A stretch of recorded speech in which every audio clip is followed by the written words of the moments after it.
Did you join did you join with the cam? I forgot to say, yeah, you're able to turn off your cam. Yes, I actually just turned off in my stream as well, which is the whole reason I added it there. So now you're good. Are we good? That's okay. The interview begins now. Alrighty, everybody. We've got another beautiful day ahead of us with the math interviews, the Pudge Wars. First off, I guess I'm gonna do my actual intro. So our guest today is a North American play-by-play caster who once again has been radicalized to get more and more involved with Dota after college. Only managing to quit one of my pub stacks, our caster has a brave heart, which can be shown by his beautiful cosplay of Muriel from Courage the Cowardly Dog on Instagram. So please welcome Rkryptic to the show. Thanks, man. I appreciate that. Hello. Yeah. That's a good cut. I did not know you would hit my Instagram here. So excited about that. So yeah, we have our assassins, and from top to bottom, starting with Buttery Greg, give us your name and one sentence that we'd love to know about you as we get ourselves into this game. Sure. My name's Greg, and I run a Dota 2 league for bad players. Amen. Don't we all? Nice. Let's go, Greg. Good on you. My name is Chase, and I got banned from multiple leagues. Okay. We're skipping me. He's on your team, right? Yeah, he's on ours. Monadaman. Hey, yeah, I'm Management, and I'm best known by association. I'm Teagle's favorite viewer, as well as Staples' ultimate Pudge Wars rival. Don't ask him. There you go. Plupo. I'm Plupo. I have also been banned from a league. Jesus Christ. We have the worst people. Okay. Staples. I'm Staples, a known player. I have not been banned from a league, although I did cheat in one of them. Okay. I don't know who that guy is talking about. I don't really know who he is. But I'm the best Pudge. Chaz, please. I am the Chaz, and I Chaz it up. Thank you, Chaz. All right, you guys can go to your respective Discords. I'm leaving you people, and we will get into the game. So now you're good. Are we good? That's okay. The interview begins now. And that's why we do it live. Literally, I said I fuck up so much that I cannot just like go off a recording of this because I'm too scared that I'll make things be wrong. So yeah, first question. I used to ask this for everybody, but now we actually have ESL, so it's not. It's kind of back. But do you think the DPC should be rebooted? I think yes and no. I think there are really good things about the DPC, but I think part of it was that. God, I'm so bad at multitasking. It's gonna be horrible. I think part of it is that I'm dead. I think part of it, the reason it should be rebooted, is because I think that it provides a lot of support to a tier 2 scene that is kind of necessary for esports to be sustained in the long term. And I guess then the question comes down to, you know, is it something that we want to sustain long term, or are we just gonna get a couple more years out of Dota and then call it quits, right? I think and the tier 2 scene is so big about it too. Like a lot of people have been unable to like join stacks and stuff because they generally like they don't have that sort of inflow of cash or like any success without Div 2. Yeah, I mean, there's a lot of tier 1 players that we have today that are straight from the tier 2 scene that we saw in DPC, right? Several teams. Like, let's just talk about the fact that one of the best teams in the world right now wouldn't exist if it wasn't for literal, you know, success in tier 2. So it's definitely strange. I think there are good things that would come out of a DPC reboot, but it has to be done correctly.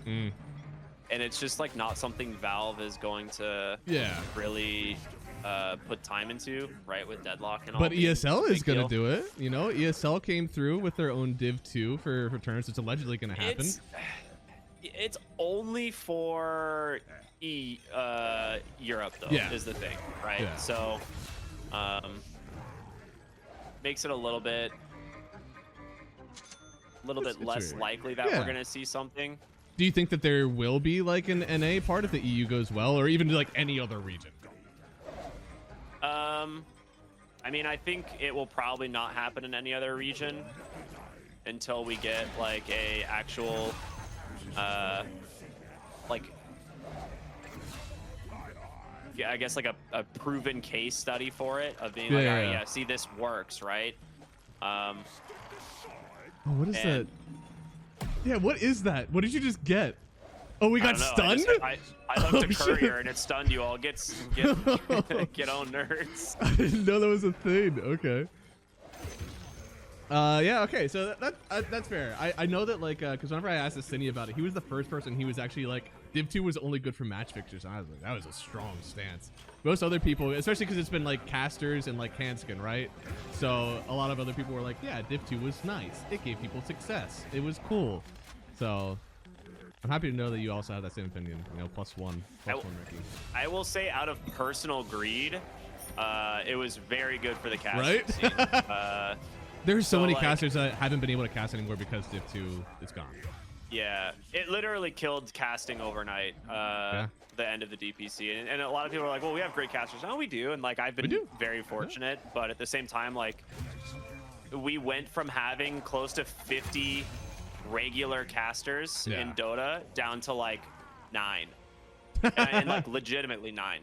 Like we lost like 80% of the casting pool overnight. It was so many. So it's pretty difficult from, like I said, from a like personal standpoint. I would love to have it just so that I could kind of, you know, have more reliable work and also see like my friends and other people get more reliable work. Yep. You also got paid drastically more in like 1 month of Dude. DPC. I don't know how transparent I can be about this. I don't really care. But in I'll 1 say month my of rates DPC right now. work, I made as much as I made the following entire 12 months. Oh no. Oh, that's So, rough. Yeah, But you 1 were on month good of stuff, DPC right? You were on changed the game. CN and you were on site, and you had Yeah. done a lot, like with Nef too. So like you were a very prominent part of that. I want to say, like, were you all best of 3s a day? Like you did a ton. It was a little bit. Hold on, I'm reading these. What the hell are these neutral items? What is this? I picked one with move speed because I didn't know what else to do. Oh, that's an active? Yeah, I have not been activating it. I'm so fast, bro. So what support did you have while finding Cal Poly Esports? Because I know like you were the founder for it all, and you were the one that Yeah. like set up the program and everything. So like, was it kind of just like a you thing? Did you have someone from the administration who was like, "Oh, I want to help you out," or did you literally just like will this to happen? So I made the not so great decision professionally to not really do a senior project affiliated with my major. Oh, And so as my senior project, I decided that I wanted to create Cal Poly Esports because okay.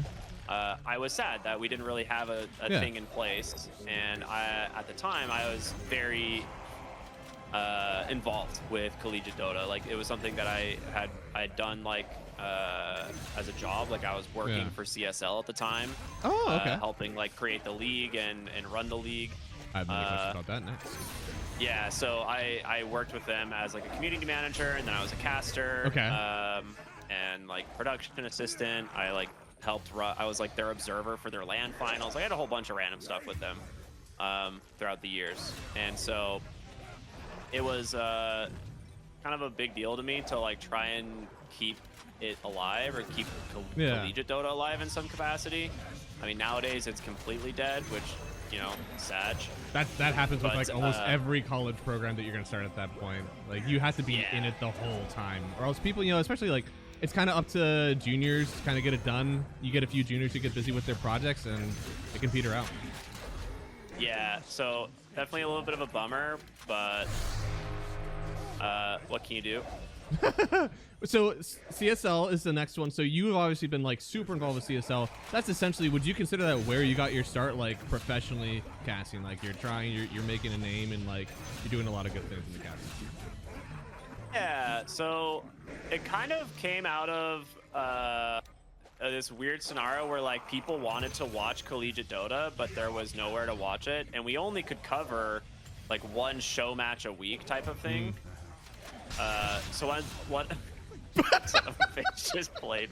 I was gonna start doing. I was literally saving up for a blade build to start doing this to I people. didn't realize you can't cast it while rooted now.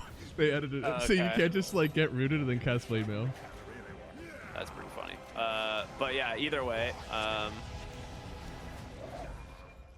I was really trying to set up a way to like watch and support Collegiate Dota, and there was a lot of like players and stuff from other teams that were, you know, unable to watch the games that they were involved in or that their friends were involved in. So it kind of just became, all right, yeah, I'll do it. Like that seems like a good idea. So I set up my stream, I had started streaming way before then, like years. Oh, really? Years before then, yeah. Were you casting I Cal started Poly stuff for streaming- most of the time? No, I was just like Cal Poly. This was like after I had like kind of stopped being involved in Cal Poly, to be honest. Okay. So like this was like I guess maybe the year after I graduated. Okay. I started doing a lot of this, but I really just enjoyed. Oh, I'm dead immediately. I really just enjoyed like being able to, I guess, support the collegiate scene still in a way. Yeah. Even though like to me it wasn't like a monetary thing. It was just something I wanted to do. That's true. Yeah. I mean, that's kind of how it was. Like I started doing amateur league stuff. Same thing. Like I wasn't getting paid for amateur league things. I just wanted to do it because like it seemed fun. It's always like the best way to start, I think, in my opinion. Yeah. Yeah, it's exactly what it was. And it kind of just grew over time. I just like looking back at me casting Collegiate Dota way back in the day, I was absolutely horrendous at it. Oh, dude, I couldn't. There are times people were like, "Oh, dude, I love saving your VODs from like back whenever I won finals," and I get to go back and watch it. And I'm like, I will never watch that shit again. Like, I feel, I don't know if I should be ashamed, but like, I do feel like I've gotten so much better that it's kind of hard to watch it. Oh yeah, like we're always our toughest critic, right? Yeah. But 100%, I know like some of my old stuff is really cringe. That's how it happens, man. That's the life cycle, and it feels like it'll never get any better, right? There's no real like peak. Every year, it seems like there's a new Dota caster who does something like really well, and everybody wants to like get better at it, right? And then seeing yourself like not doing that earlier, you almost got to be like, how was I not? How was I doing this before? It's awful. Yeah, I think part of my, I think there was a lot of me that really just wanted to stay involved. Like growing up, I always wanted to be involved in esports. Like my parents hated the fact that I wanted to be involved in esports, and they would always like tell me it's not a real thing, like I shouldn't do it, etc. Oh, shit. So for me, I like wanted to make sure I could make it happen. Yeah. How do they see it now? They still don't really care. That's still don't think apathy it's a is real okay. job. I mean, Yeah, it's hard. They still think Yeah. it's kind of bad. Do you think like, I don't know, man, as a North American caster, it feels so hard to like want to quit and do Dota or streaming full time because cost of living is so rough. Like you talk to people who are in EU or other stuff, and it's like, oh yeah, like I can be primary income for my household, and I'm just sitting here like, Crystal would murder me if I said that I'm like stopping for all Dota. Like we would have seriously problems. I mean, I almost quit. I almost retired twice actually. Ooh. So Why? it's one of those things that like monetary reasons. Like I was just literally broke. And so I had no choice but to like either retire or just keep pulling money out of my savings. So had a couple of really bad years where I just like wasn't getting work at all. And this was like after DPC2, which is wild. Because I really thought it would be better after that, but yeah, it's still here. Like some people obviously do a lot better because like everything that's coming through now is like a big tournament that pays decent money. But if you're not involved in that, then it's literally feast or famine. Yeah. Yeah. So nowadays, even remote casting is not livable unless you are essentially getting invites to a LAN. Not even to everything. It's like literally a LAN. Like remote rates are so low nowadays that you pretty much have to work a LAN to be able to sustain casting, especially in the US, I guess. Oh yeah. Like a little. It's definitely a different conversation for like US. I feel like all the time. There's just not enough money to like. You know what?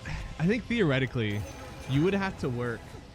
I think like 3 full days of close calls, maybe even like a full week of close calls, or to make rent in a month. And that, you know, close calls don't happen every month. It's not something you can just be like, this is going to happen all the time. You know, it's just not that familiar. Yeah, I've been pretty transparent with a lot of my like wages and stuff I've made. I'm never really I'm not like someone to like really hide it. I don't really care. No, I think it's like bad for the scene to, and for other casters to like try and hide what it is that you're making, because realistically, we don't have a union. You know, so the best thing you can do is just be transparent with the other people you work with and try and help everyone out. Like every time somebody sends me like, hey, what are your rates for this? I'll literally just like screenshot the email that I got from ESL at the beginning of the year and be like, this is what they're paying me. You can do with this information as you please. Exactly. Like, it's not really that much. So the first cast actually that you and I, or at least I guess program that you and I were on together, was the EG Collegiate series. So how did that coincide with like Star League? Did you think that was something that was gonna like kind of take off, and it was like, oh cool, now like the pro leagues are getting involved with Collegiate? Or it was just like, did you understand at the time like, this is probably something fun and who knows if it's gonna last?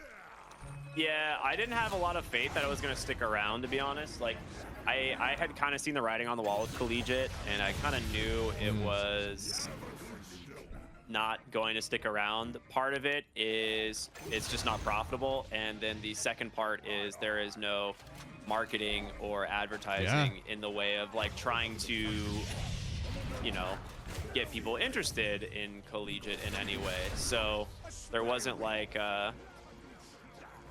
there's just not much of an incentive, and so I think like and obviously that just extends to the tier 2 scene nowadays, right? It sounds a very familiar conversation. No money, lower interests, shady people in. I've heard this before. Yeah, and then you have the problem of like, you know, people that promise money don't pay, right? And that's like the worst case scenario. Advertisers are like, yeah, I got you, and then they just like don't pay. Literally, I mean, this is my own gripe that I'll probably have for a long time. That's actually part of what happened with SA DPC. There was supposed to be a sponsor that dropped out pretty late. Yeah, and yeah, that was a horrible time. We don't have to talk about that. That was just like awful in a lot of ways. Do you think that everybody should be held at gunpoint and forced to work a retail position if they haven't worked one by age 30? Yeah, absolutely. I don't think it has to be. I don't think it has to be retail, but I think a customer service role. In retail specifically. I consider Best Buy retail for the purpose of this question. It's funny because I worked Best Buy. I know, yeah. Yeah. So I think it changes people's opinions a lot and changes their idea of the world. Absolutely. It's a different outlook, and I think like dealing with people or understanding like the people that you're meeting at these stores that you don't think much of, you start to think of them a little bit. Yeah, it's just you get a little bit more empathy. Yeah, and empathy's a big deal. Amen. But, yeah, I think retail jobs are a good humbling experience. Absolutely. How well do you know Zquixotix? I had somebody ask me a question. They're like, hey, what are the top 3 games? I'm doing a PowerPoint presentation, so I want to know if they can guess your top 3 games. So I gave it to them, and one of my friends instantly listed off the 3 that I was going to give to him, and I hadn't even talked to him in like a few months. So I was really surprised. I'm going to give you this question for Zquixotix, and I'll ask him same thing, see if you got it right. What are his top 3 games / series outside of Dota? Zach's 3 games? Yeah. Ooh, that's really hard, actually. I know.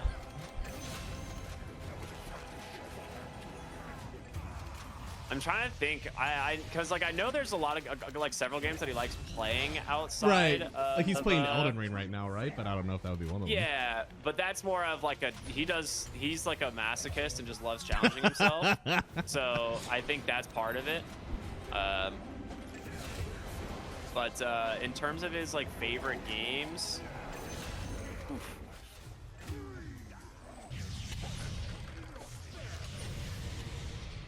maybe Terraria would be one. Okay. Another one would be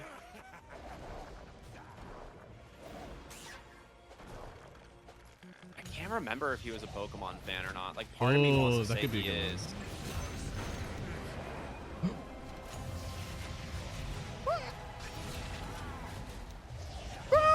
I would say Terraria. I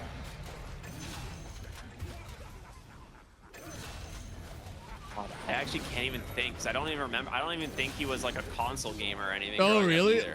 What did he do? Yeah, this is where it's really difficult. I'm like You're trying to gonna think of say, games I know he like plays like regularly. Just gotta say coolmathgames.com. Is that the last one? Oh no. Gosh, I don't know. I think he was playing Hollow Knight too, right? But is that still on the Masochist list? No, he does genuinely like Hollow Knight. Hollow Knight's actually a pretty good guess. I do know he does like Hollow Knight, but it is one of those things where it's like he plays a lot of games just for the challenge versus like. It seems like it would be an easy guess then, right? say. You go, what? We could go Elden Ring. You do have Hollow Knight, and then you do like Castlevania. Right? Yeah. I know he really likes RimWorld. Okay. So maybe that's up there. It's just like it's hard to say those. Like his favorites would be all these like new games, you know. Yeah. So I don't know. Maybe it is. Maybe something like RimWorld, Terraria, stuff like that. There was a Terraria update for Palworld. Holy moly, his two worlds collided. Yeah, that could be it. Something along those lines. I'll go with that. Okay, I like it. What was it like getting to cast a major in front of the home country? Because technically you were on land with Neff, right? Whenever you guys were doing the Epicenter stuff. But you know, ESL, I'm sure it felt a little bit different for you. Yeah, so this is the first time I've ever had a crowd, which is a big deal. So never really had a crowd before. So that was pretty sick. It's very, I would say, intimidating in a way, because you don't really know what to expect. And I think part of it was the biggest problem I had was trying not to be in my own head sometimes, because like I was saying earlier, like you're always your harshest critic. I think there were times where I thought like things were not going well, and like we went back and reviewed our VODs, did a bunch of research on what we think we can improve on, and then suddenly I was like, oh, like those were actually really good casts. Like why am I upset at all? So it's a little bit difficult to try and know, but the overall experience was like unreal. Being able to finally like cast in front of a crowd and do something I've wanted to do for a very long time. So your parents are probably still out west, right? It would have been a really rough time to fly them out, but it was really cool to see like Zquixotix family was able to like there and have like the fan club up and going. It was like a really cool experience for him. So I will say one of the coolest parts about that whole thing was that it was in like near his hometown, so he got to have his whole family. It's so come, easy to have awesome. everybody in there. Yeah, that was pretty sick. For me, I don't really have a I didn't really have like a ability for my family to come visit. Yeah, right. It's a lot. That's a lot of cost. I mean, even for my wife and I to drive down, there's like a good amount when you get into like hotels and everything. Yeah. Oh, all right. I'm gonna die definitely. Oh, I didn't die. Oh, okay.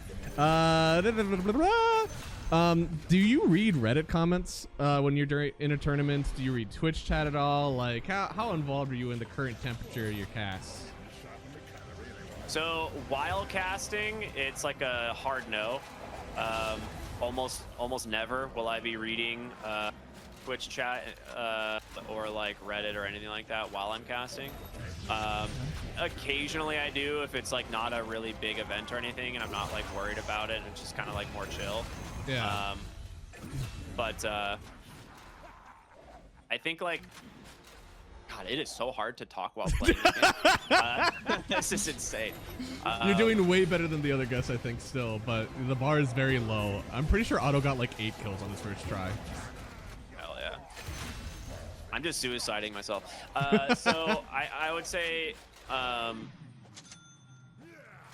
when it comes to like being at an event, I think generally it's not a good idea to be like trying to feed off of like Reddit and stuff. I think that'll just be like really bad for you. So I would say like overall you're better. Like for me personally, I don't do it while I'm at events. When I come back, I might like check and see like what the general vibe and feel of what the event was, but I almost never actually like will look and see if I'm, you know, getting good feedback or bad feedback. I kind of rely on the other talent that are in the event to try like that. Those are the people whose opinions I like kind of trust, and That's true. we'll be talking and be like, all right, what went well, what didn't, type of thing. Yeah. And do you have any that's, specific caster that you look to for that sort of like feedback? not particularly. It's kind of just when we're at the event, like you're just, you'll just be talking with people and kind of see what goes well and what doesn't. The other thing too is like, you don't really get a lot of time to actually like watch other casters, which is kind of funny. Yeah.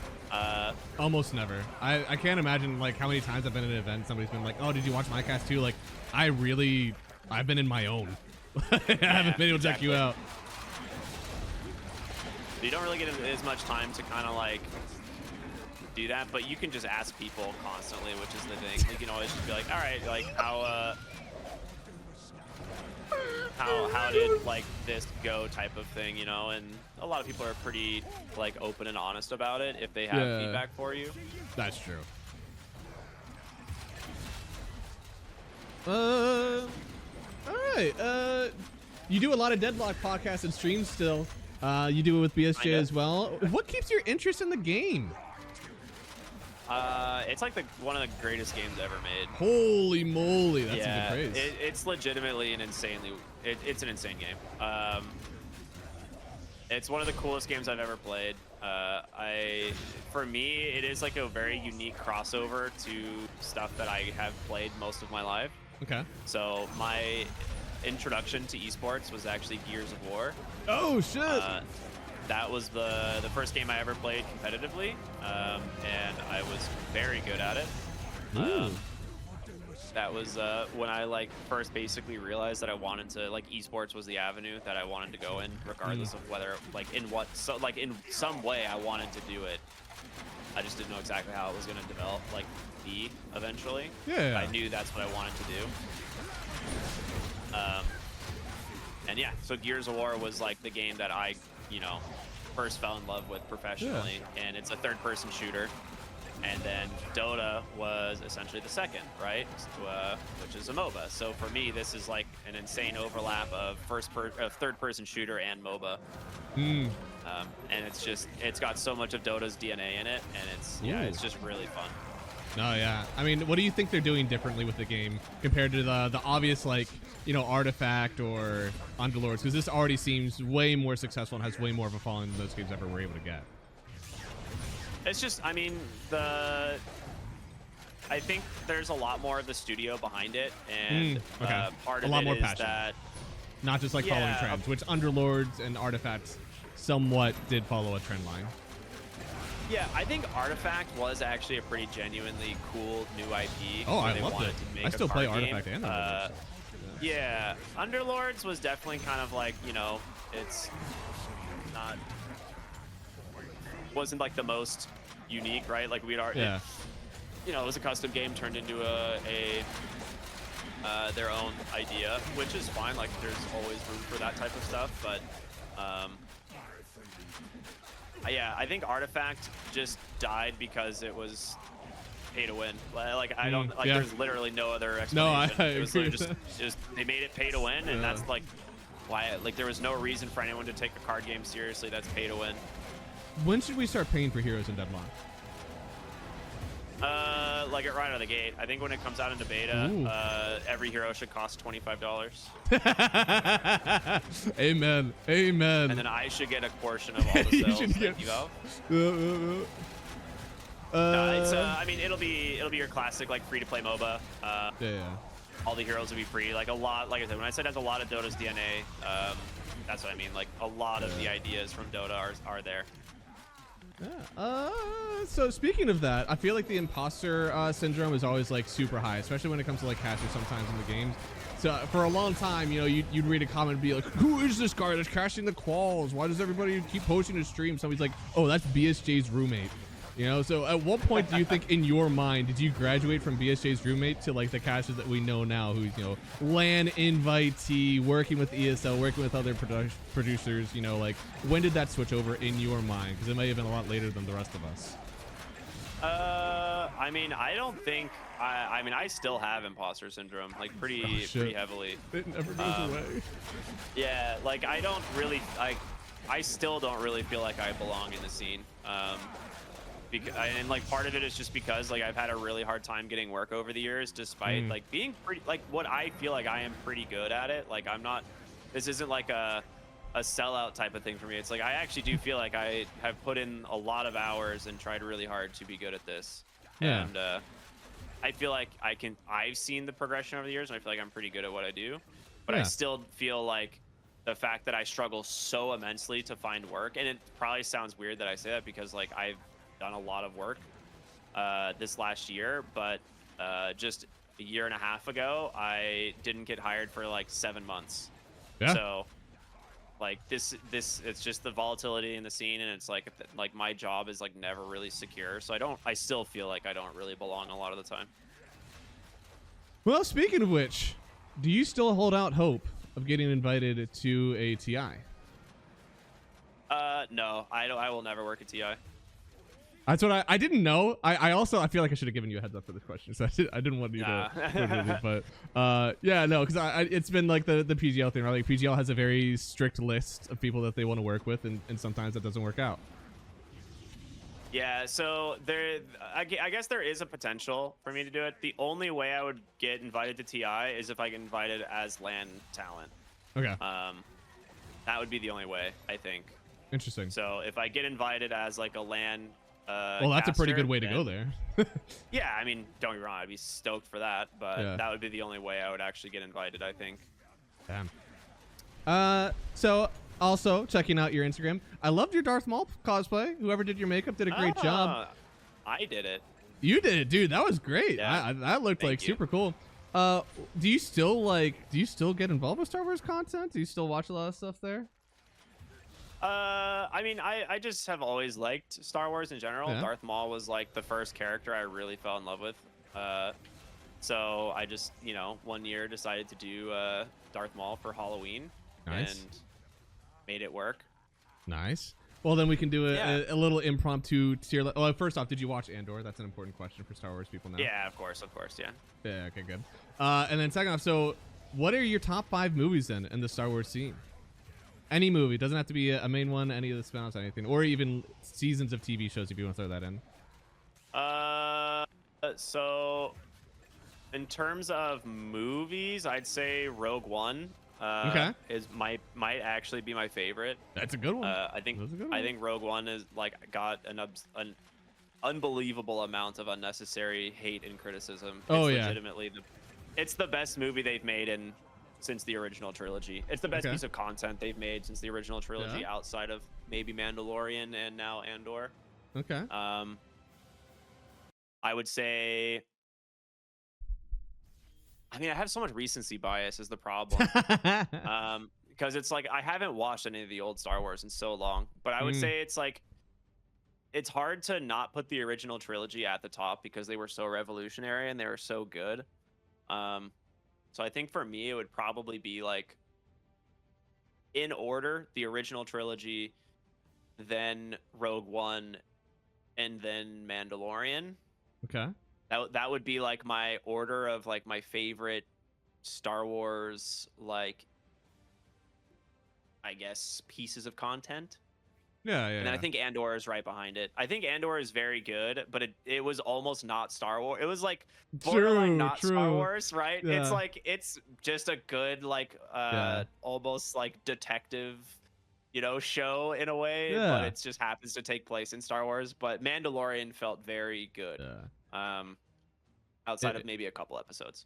It reminded me like a similar logic. I won't get too far into it because I know this is actually controversial. Whenever I was watching like The Last Jedi, I was like, I can understand that it's probably a good movie, but like I didn't find it to be a good Star Wars movie. I was watching Andor and I was like, this is just like a really good TV show that like happens to have Star Wars emblems in it. Like, it could be in literally any universe. It would be it'd be a good show.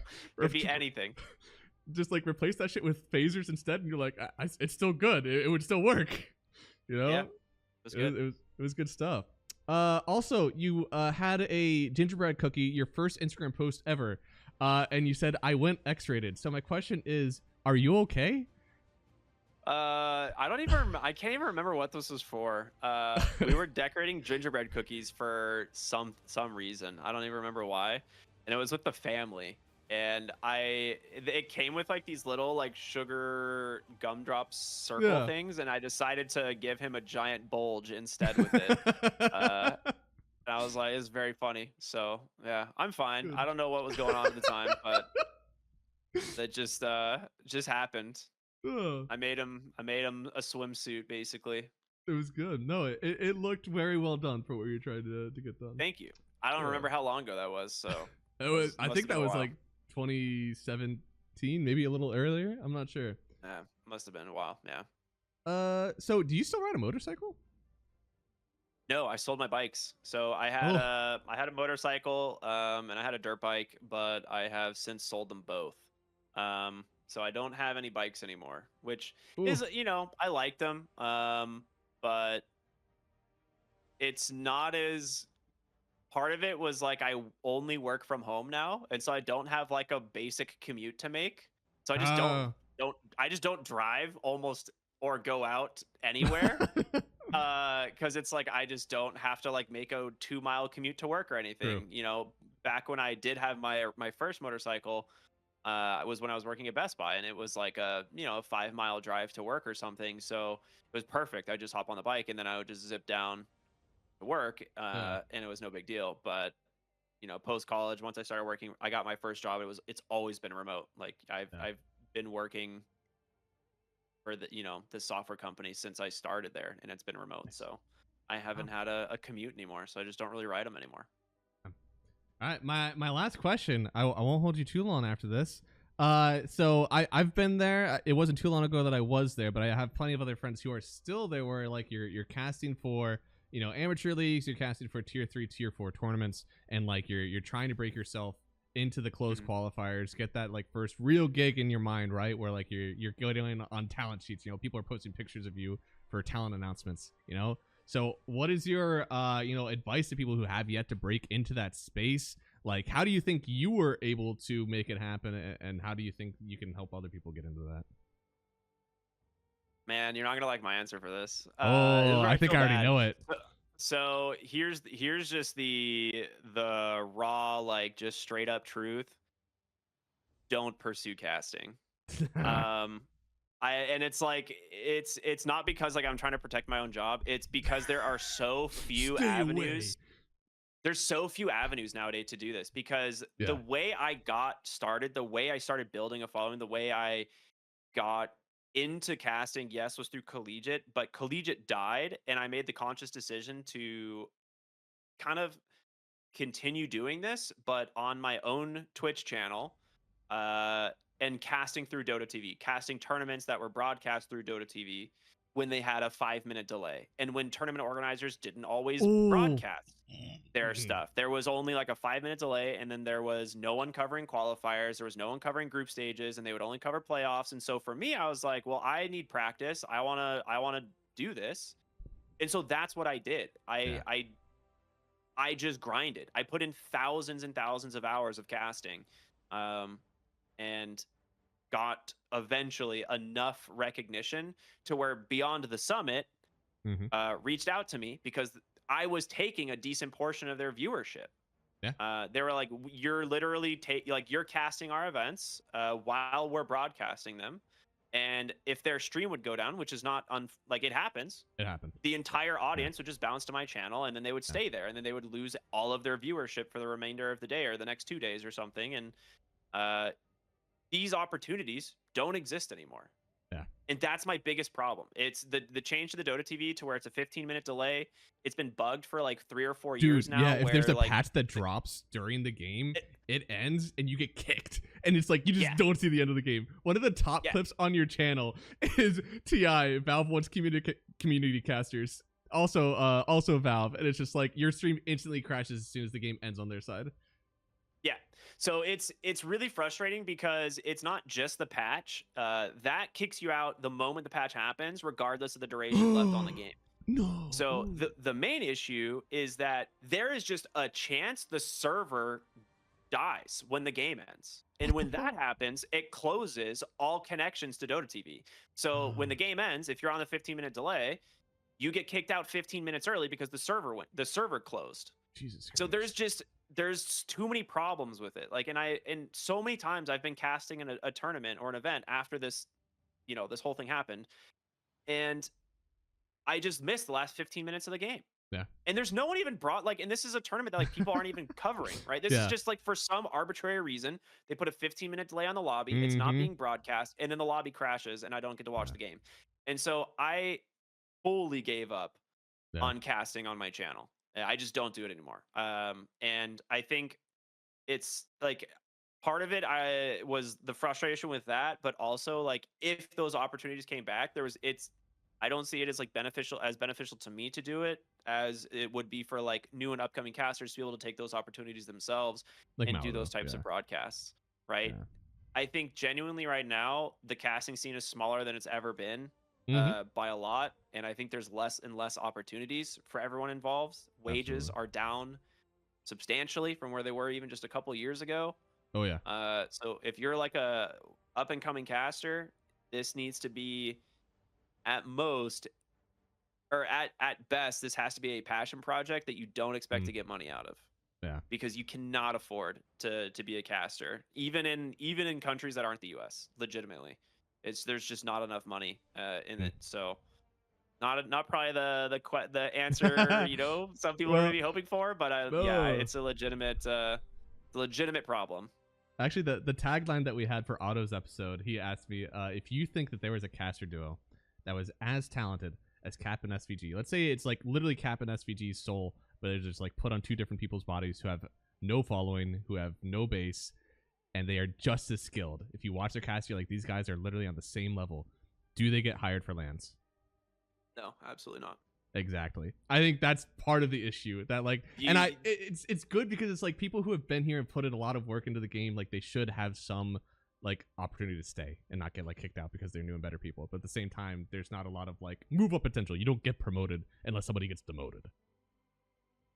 The thing is like a lot of the established casting duos that get invited to LANs are invited to LANs for a lot of different reasons. A, they're S tier casters. B, they can make bad games enjoyable to watch, and I think that's a very difficult skill. But at the same time, they also are given. They have a reputation that they've built over years and years and years and years that like is hard to eclipse as anybody else. Like you like, even if like the most talented caster in the world were to show up in the Dota scene right now and say, and like they are just somehow statistically the best caster, which is obviously just open for interpretation. It's none of this matters, but it would take you years to break into the scene. It would take you years to get an invite to like a group stage on an event, not even just like qualifiers, like let alone even a LAN or eventually TI, right? Like this is my 8th year casting. Ooh. Like, I've been casting for 8 years and I still have not worked TI. Dude, that's crazy actually. I didn't know it's been like that long. Yeah, I've been doing this for a long time. Should people take up some Deadlock casting then? Yeah, so I mean, I don't know when Deadlock's gonna come out. Unfortunately, I don't have any insider info on that. Copium, but I will say it is something I plan to pursue. Like, I genuinely love the game. It's I mean, Dota is obviously like on another level for me. Like, I'll never give up Dota. I'll never stop playing Dota. I started playing this game when I was a child, so it's like this has been 15 plus years of playing this game, maybe longer, probably longer. So it's like I'll be playing Dota forever as long as it still exists. I'll be casting Dota as long as it exists. I think Deadlock is something I want to pursue because it's a different challenge. And I do see it as being a very fun game to play. And I think if we get to the point where it's enjoyable from a spectator side, it will be very successful. But yeah, I already am reaching out to some people about doing some Deadlock casts. That's awesome. I have, like you said, my Deadlock podcast is interesting, but it's currently on pause right now. But we'll be bringing it back soon. We just had a lot of stuff going on. And then yeah, it's I would love to do the game side like simultaneously. I'd love to be able to like work a Deadlock tournament one weekend and then go work a Dota tournament the next weekend, you know? Like That's true. That's my goal. I'd love to go to EWC next year and work Right, Dota just 2, like hop both of them. EWC and then work Deadlock EWC, right? Like that would be the absolute dream. That'd be awesome. And if that happens, like maybe I can quit my job finally and not have to work 2 jobs. But you know, we'll see. We'll see. Okay. Well, dude, thank you so much for doing this with me. I really appreciate it. I wanted to have you on after Raleigh, and then after EWC, I was like, well, shit, now I actually have to. I already wanted this, and now I gotta get it done. So, thank you so much. I hope you keep getting invited to this stuff, and yeah, you hopefully PGL pulls the trigger on inviting you, not the other one that they seem to pull. So, thank you so much for joining. Any last words before you go out? Thanks, man. I always appreciate you. You've been a homie for a while. One of the real ones still left in the scene. Hell yeah. But yeah, well, you know, best of luck to you as well. And to everyone who wants to pursue casting, obviously, I wish you the best. As I just would say, have a backup plan. Yep. That's about it. There we go. Well, thank you so much, guys. We'll have this one posted eventually. I think this is going to be the last one before the child's here, so don't expect another one for literal months. So feast on this one for a while. Goodbye.